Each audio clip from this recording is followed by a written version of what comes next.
Welcome to the 5 for 2 podcast with me, your host Adele, where we say no to careers where you're trading 5 days of misery for 2 days of fun.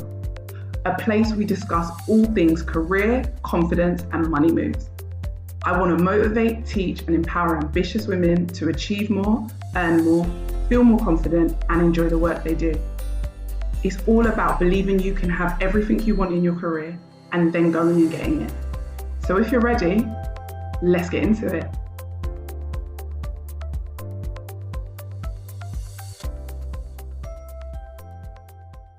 Hey everyone, welcome to another episode of 5 for 2 Careers. Today I want to dive into the world of toxic workplaces.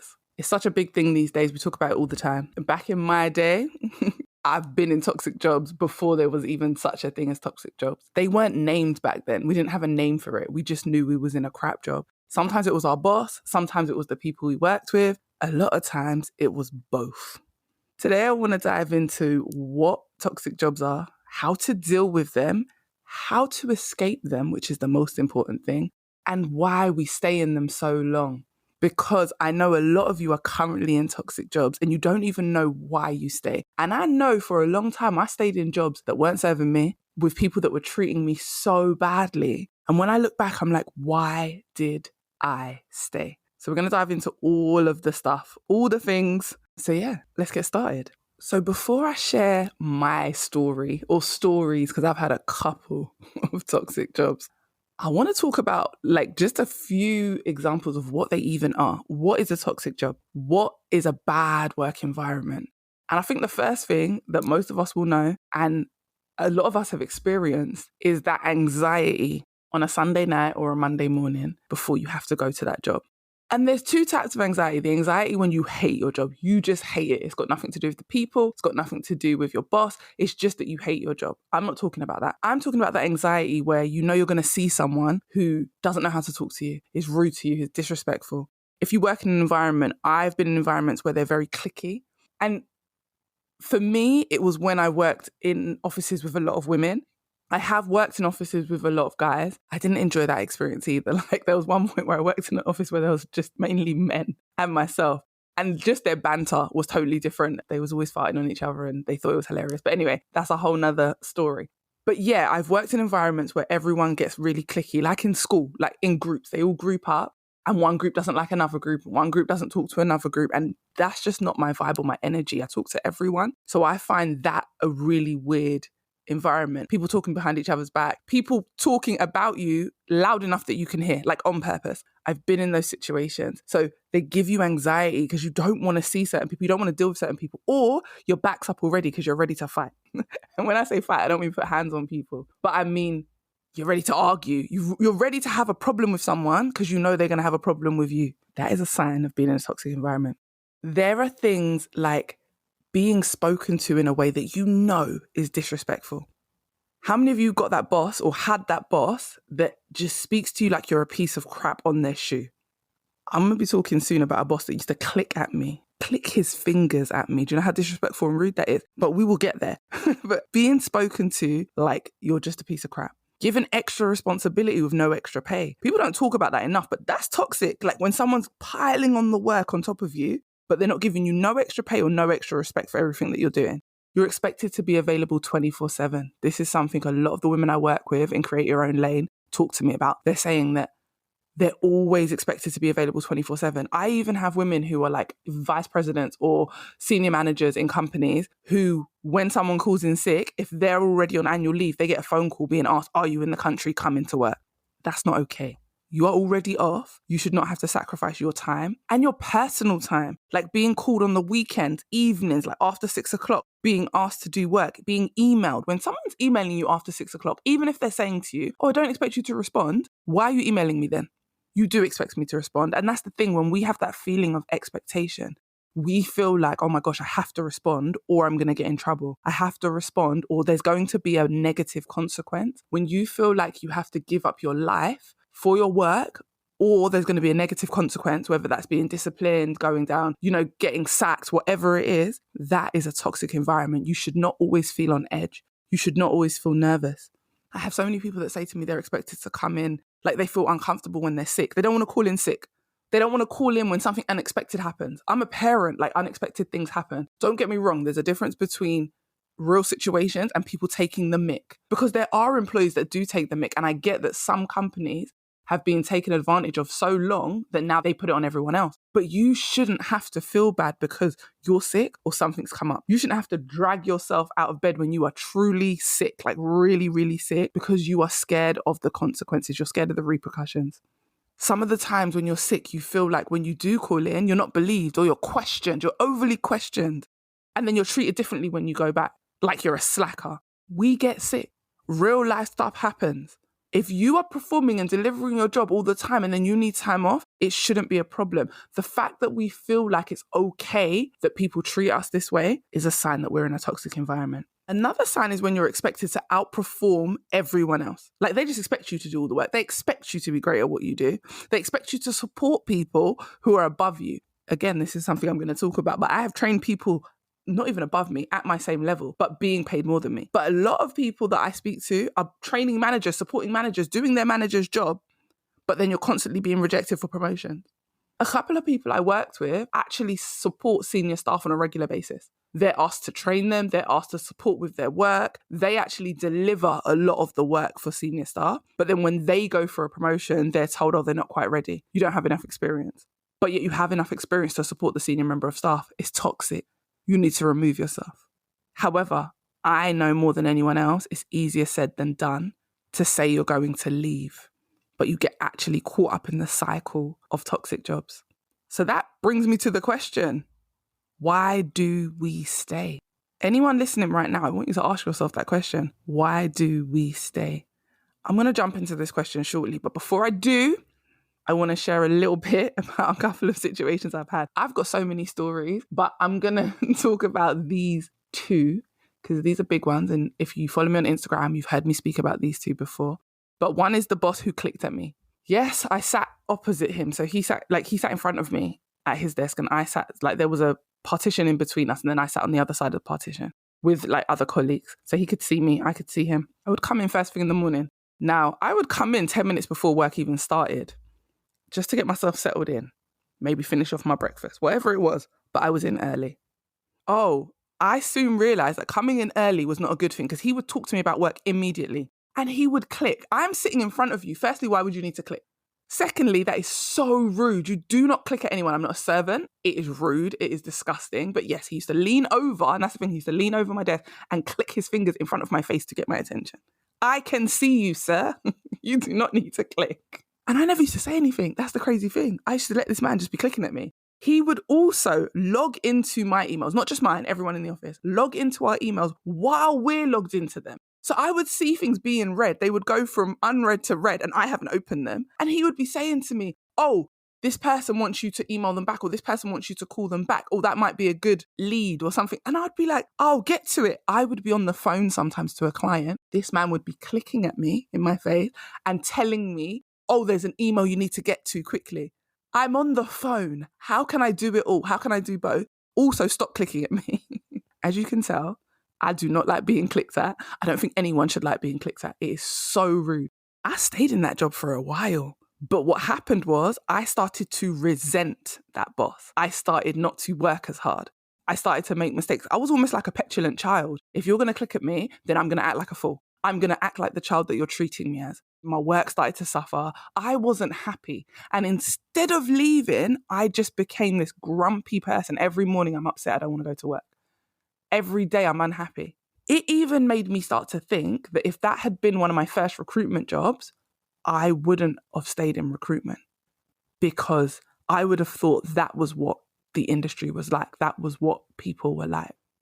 Instead of realizing that it was just the people I worked with, it wasn't the actual industry. You know how sometimes you blame it on an industry when actually you're in a poor environment. So a lot of you, anyone that's listening right now, stop and take a minute. If you are thinking of changing industry, is it because you genuinely don't like the industry you're in?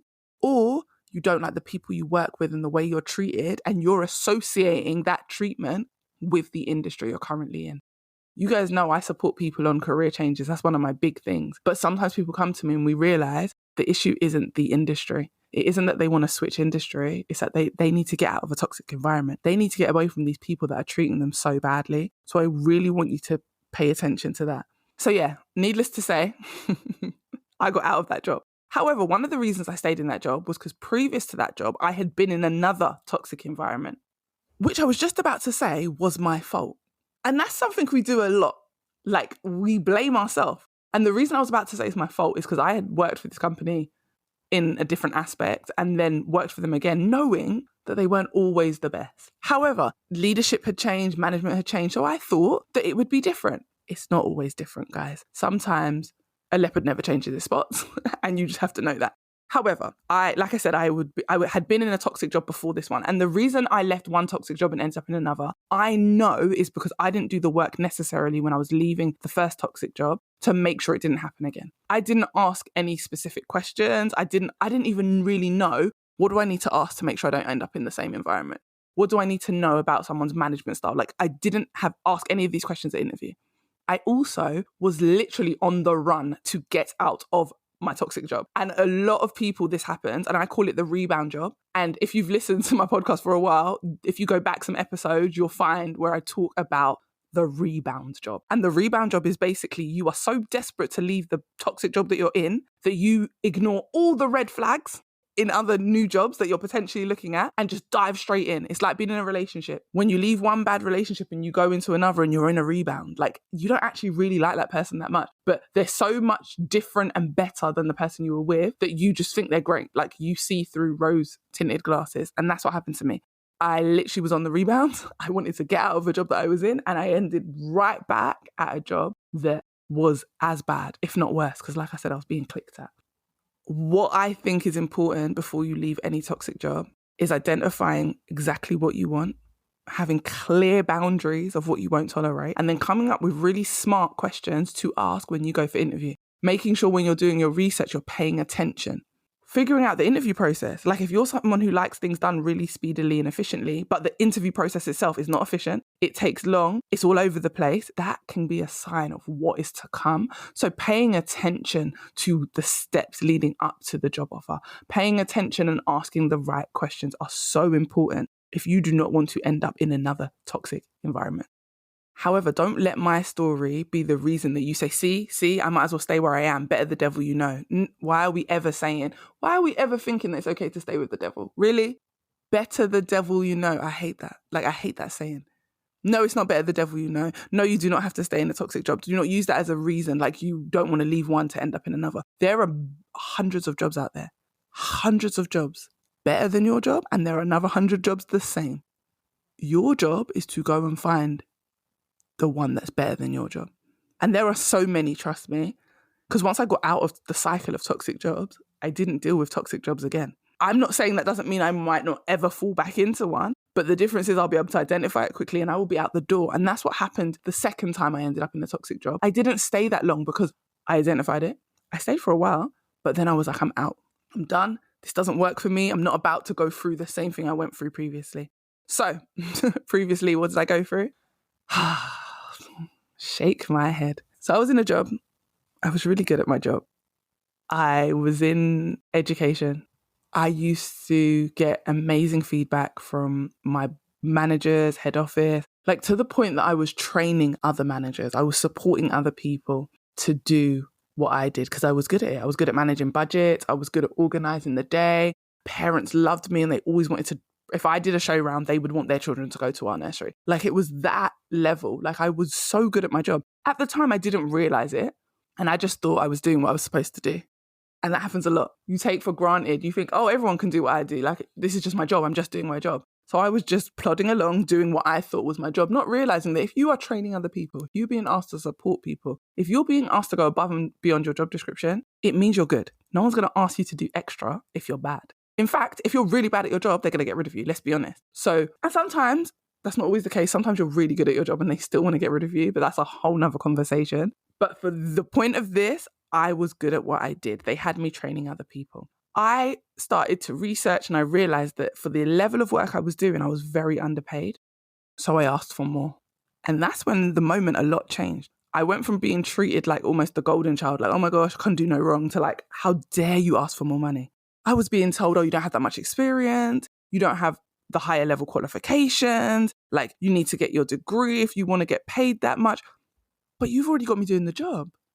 You've got me training other people that have the qualifications, have the degree, have more experience than me, but I'm training them. There were people that had years, I mean like 10 years of experience, but I was training them. Come to find out that the people I was training were on 10 to 15,000 pounds a year more than me. We had the same job titles. I was training them because they were not good at stuff. Like, I was literally being told this person's not good at this and this person's not good at this. Invested would be brought to meet me and come to my site because that would help our head office get more money, get more investments. Like, I was the person. I was like the show pony you put on display, but I wasn't worth. Remember, I'm only asking for an extra 5k, and I found out that the people I were training were on 10 to 15k more. Needless to say, I eventually gave my notice because that was ridiculous. And as soon as I gave my notice, guess what? They offered me about, I think it was between 8 and 10k more. They offered me a lot more than the 5k that I was asking for to stay. Oh, and they offered me even a promotion. So when you think about it realistically, they were going to shortchange me again because they were going to promote me, which means I'd have more responsibility, but not pay me the 10 or 15k that people who were already at my level were being paid. So let's be clear. It wasn't really going to be a promotion. And the reason they were offering me the pay rise is because they knew I already deserved it. I deserved more than what they were offering me, because if I'm training someone who's on 15k more than me, I deserve 20k because I should be on more than they're on. And then if you're going to give me a promotion on top of that, then I'm going to need another 10. So it should have been at least another 30k. But that's, like I said, what you're going to do. That's a whole nother story. But pay attention to when you're being taken advantage of. If you are ready to leave and then suddenly they're like, oh, we'll give you a promotion and some more money. No, you deserve more money for the job you're already doing. So don't let them trick you with a promotion and then make it seem like, oh, we're giving you a pay rise. No, I'm underpaid in the job I'm in. So pay me more for the job I'm in. And then if you want to promote me, you're going to have to pay me another salary on top of that, because let's not let our judgment be clouded. Also, if someone can't see your greatness now, it shouldn't take the fact that you're leaving. And I promise you, if you say you're leaving and then they offer you more and you stay, the treatment is not going to get better.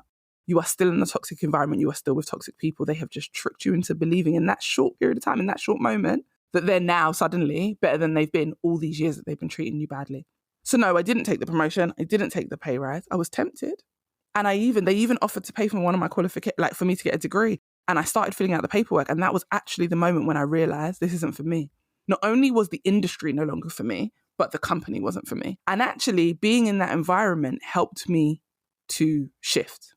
Being in that environment helped me realize that I wanted more financially, like a lot more. And I wanted to switch in industry. It helped me to realize a lot of things. So yeah, that was that instance. And then another instance, I have to tell this story because this was the job that was directly before the other toxic job, like say before the rebound job. My boss used to talk to everyone like a piece of crap, but I used to get to avoid it a lot. So basically I was in a toxic environment and I knew it, and I could see everyone else being treated a certain way. And I used to stick up for people as much as I could because that's just my nature.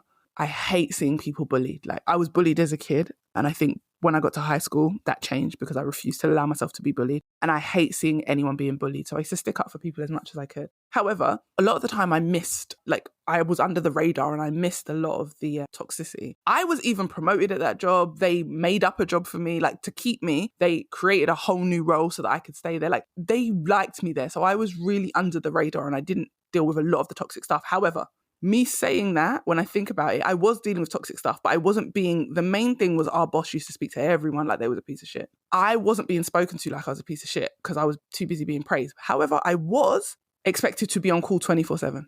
Holidays, days off, sick days, like I would get called, I would get emailed, I would get texted. I was expected to respond. Our boss even said to all of us one time, I pay you amazing salaries, so when I say jump, you say how high. I remember one of my colleagues being at the hairdressers getting a head on a Saturday. We don't work Saturdays. And our boss calling and saying everyone needs to be on a conference call at 12, and her saying, I'm in the hairdressers, I can't. And him saying, if you do not get on the call, you will lose your job. That is high levels of toxicity. That is disgusting. And if you are in that situation, you do not deserve to be treated that way. Because sometimes when you're around other people, and this was the case for me, I was around so many other people that was accepting that behavior, I started to believe that behavior was normal. I started not to see any issues with that behavior. You know that saying, birds of a feather flock together?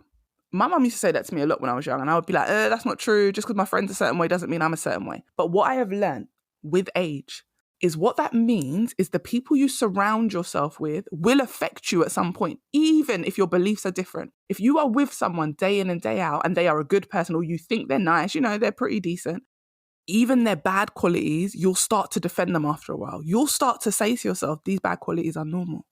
These negative qualities are okay. And if everyone else is accepting the negative qualities, of course you'll start to be like, oh, it's just me, because no one else has a problem. My boss treats every one of us the same. He screams at all of us, so it can't be that bad. You will start to justify the negative behavior the longer you stay in the situation, because everyone else is accepting it, and it starts to become normal, even when you know it is totally and utterly abnormal. So yes, anyway, like I was saying, I was under the radar, getting promotions, all of that, getting the good money. But then there was a day when I say my boss screamed at me. He screamed at me consistently for 15 minutes. Me and another member of staff screamed.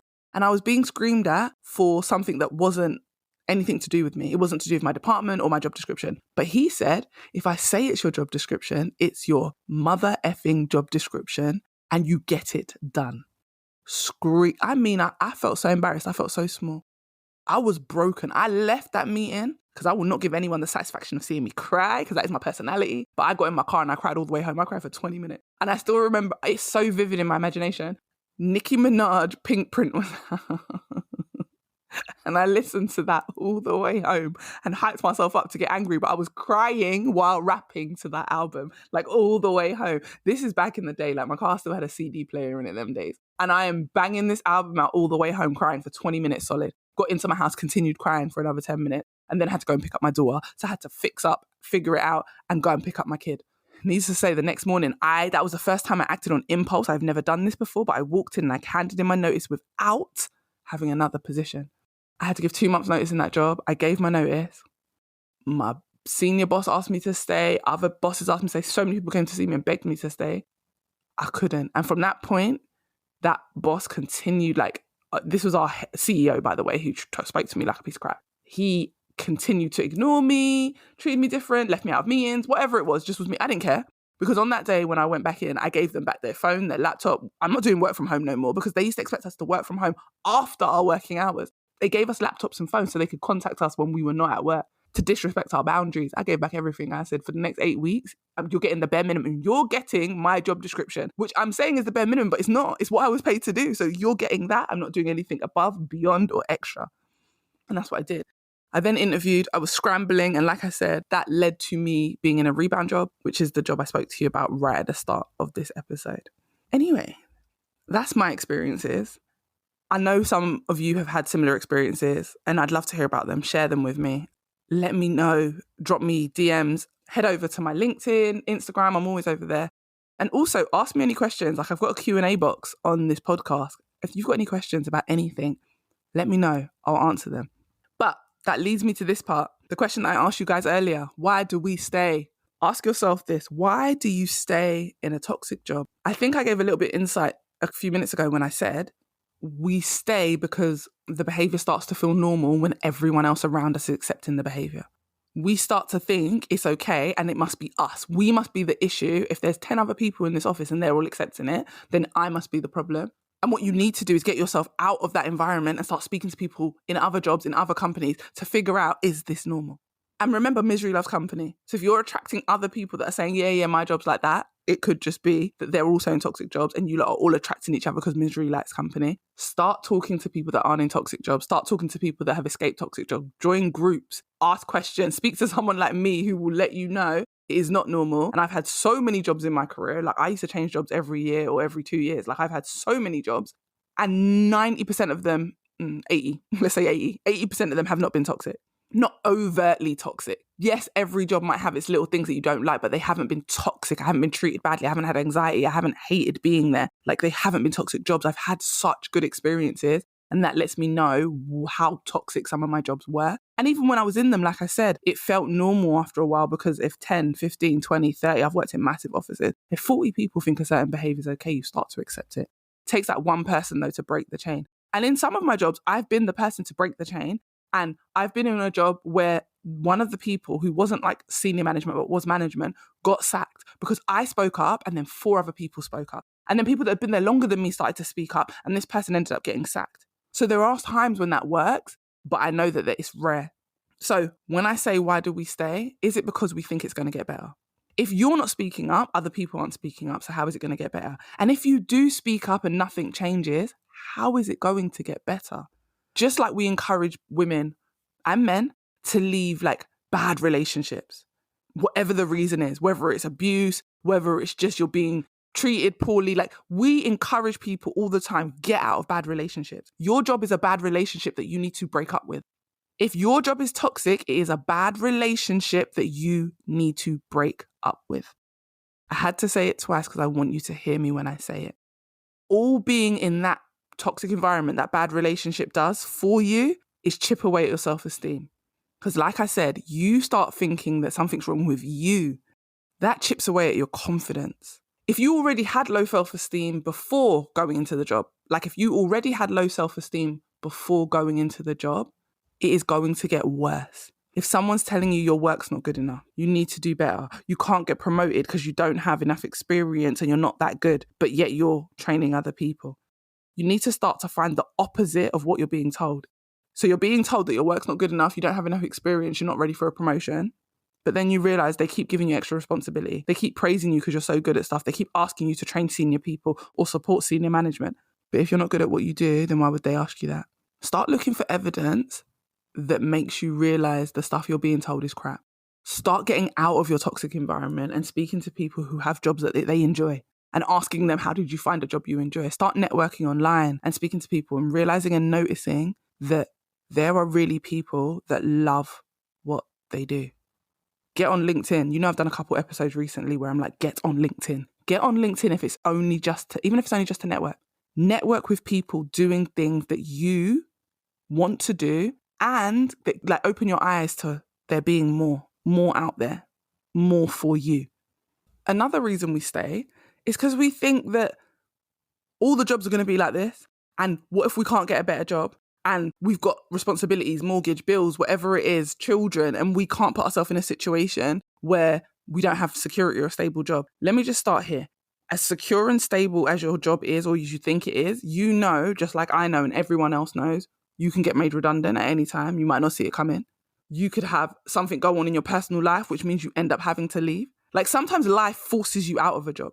They might just decide they're changing, they're scaling down and like your job no longer exists. Like I said, redundancy, getting laid off, whatever it is, you might get sacked, you might not have a job. So leaving one job to go to another, it doesn't mean lack of security because the new job is going to pay you. That's another thing. Like people are like, how am I going to pay my bills? The new job's going to pay you.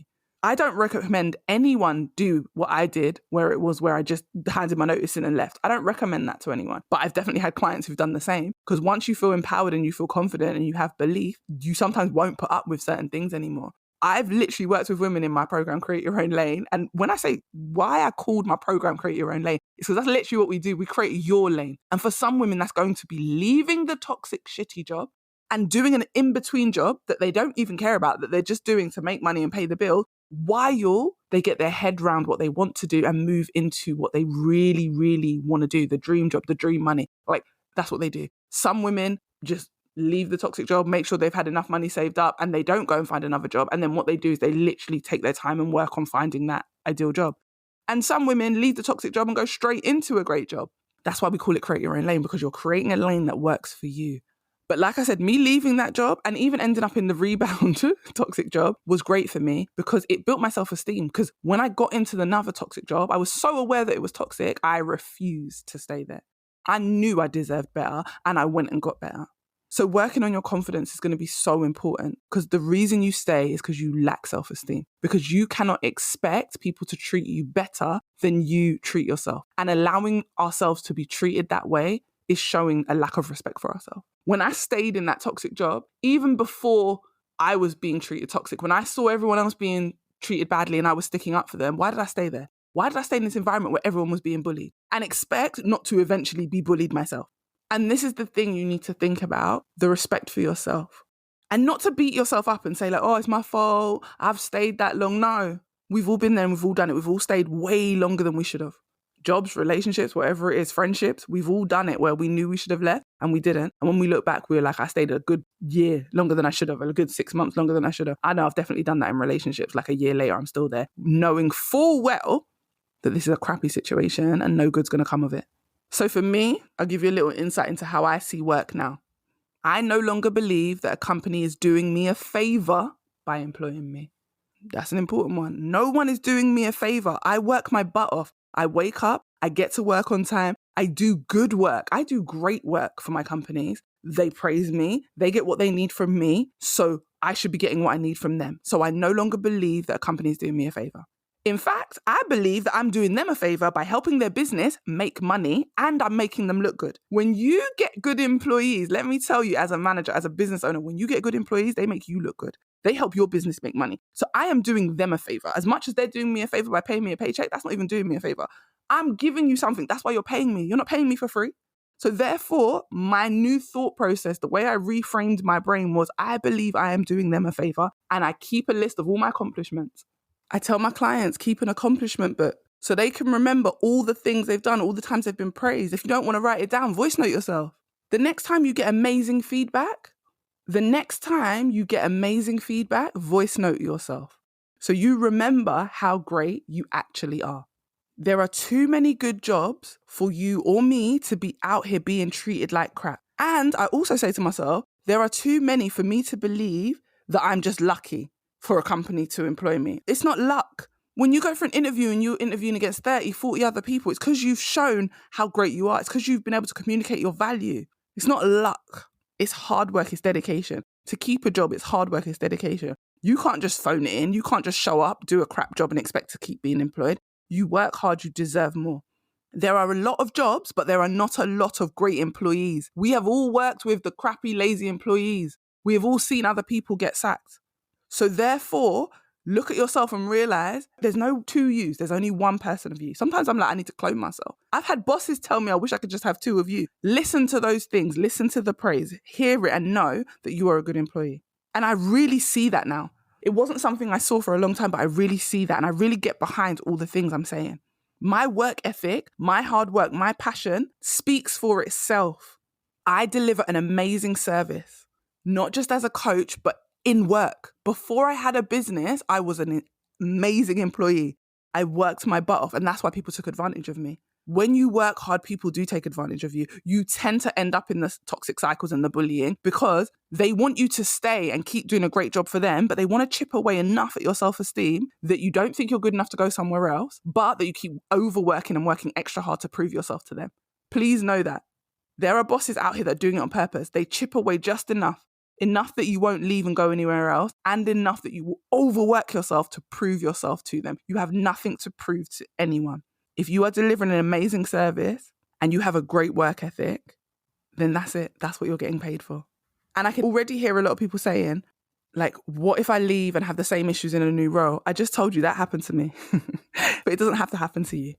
Because the reason it didn't happen to me again since then is because I took the time to figure out what questions do I need to ask. You need to be asking questions like, how often do people get promoted within this company? How quickly do people get promoted? How long have you yourself been in here? What's your management style and how do you like to be managed? Ask the right questions. Don't just ask these generic questions that you find on Google. The school of Google is helpful to a point, but it's not going to help you personally create and build a job that you want because it's generic. That's the point. It's not tailored to you. You need to ask questions specific to you. What do you like? What don't you like? Some people like creative environments. Some people like a more organized environment. Some people like the free flow and stuff. And some people like a lot of structure, me included. A lot of structure is needed for me. Therefore, you need to be asking those questions. How do people work? You need to be paying attention to the interview process. Is it organized? Is it structured? If it's not, then probably the workday is not going to be either. So asking the right questions for you, because what you might feel is like things you don't like might be something that someone else does like, if that makes sense. So just paying attention to that. I had a boss once who actually said to me that being screamed at makes employees more productive. And I'm sure there are other people that think like that. They're like, oh yeah, when I get screamed at, I do more work. That don't work for me. You will not scream at me. I will not be disrespected. I want to be spoken to like a human being. I want to be respected like the human being that I am. Being polite and having manners is free. It costs you nothing to be polite. So yeah, we're not going to do the screaming. One of the last few things I want to leave you with are these thoughts. You weren't always like this. The fear, the self-doubt, the thing that's keeping you in this toxic environment. You got this job and you had the confidence and skills and ability to get it. So why are you so scared that you won't be able to do the same and get another job?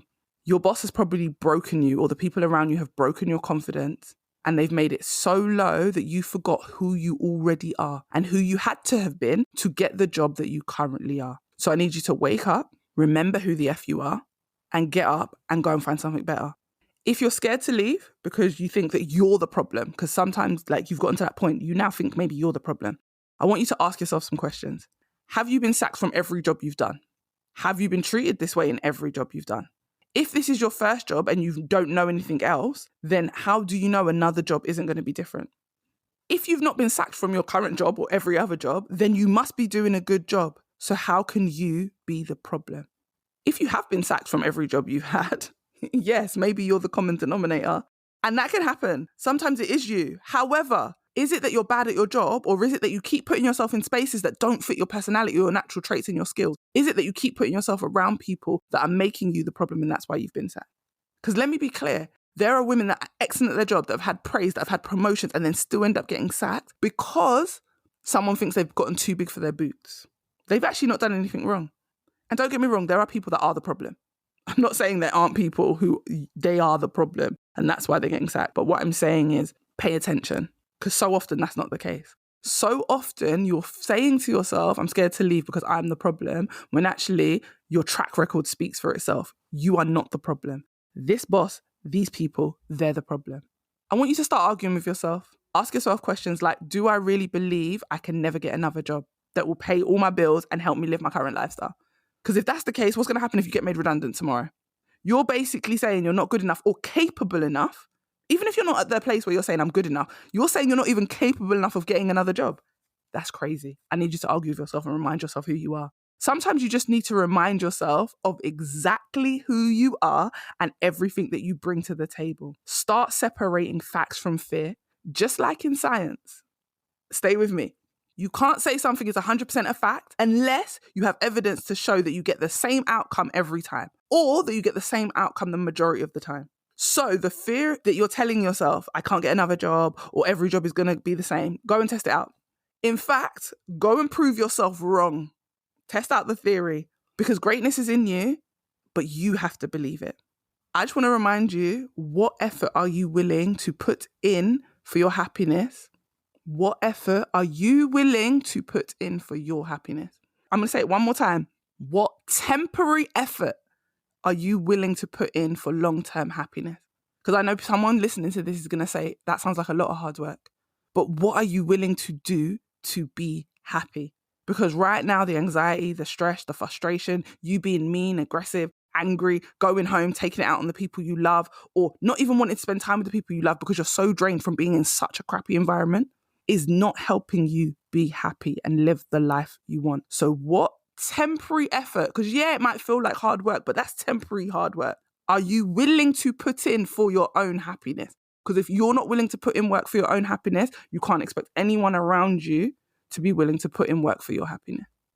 Guys, I've really enjoyed this episode. I could talk forever on this topic, but I would love for some of you guys to share with me the things that you've been through. I'm going to have a part 2 where I'm going to be interviewing an amazing woman, coach, speaker. She has her own podcast. I can't wait for you guys to hear her. When I was thinking of talking about toxic jobs, she came to mind immediately as someone I wanted to interview. Maybe there's one of you listening right now that wants to be on an episode and wants me to interview and wants to come on and talk about toxic jobs and help and share with the rest of the audience, so that if they're currently in it, they can realize that it's not a normal situation and they can get out. I'd love to hear from you. Reach out to me on Instagram.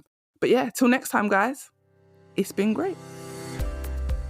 I hope this episode gave you exactly what you needed and motivated you to confidently take steps towards your next career move. If you enjoyed it, screenshot and share it on your socials, tag me on Instagram, and come join my community of amazing women working on leveling up their confidence and career. Thanks for listening, and see you next time.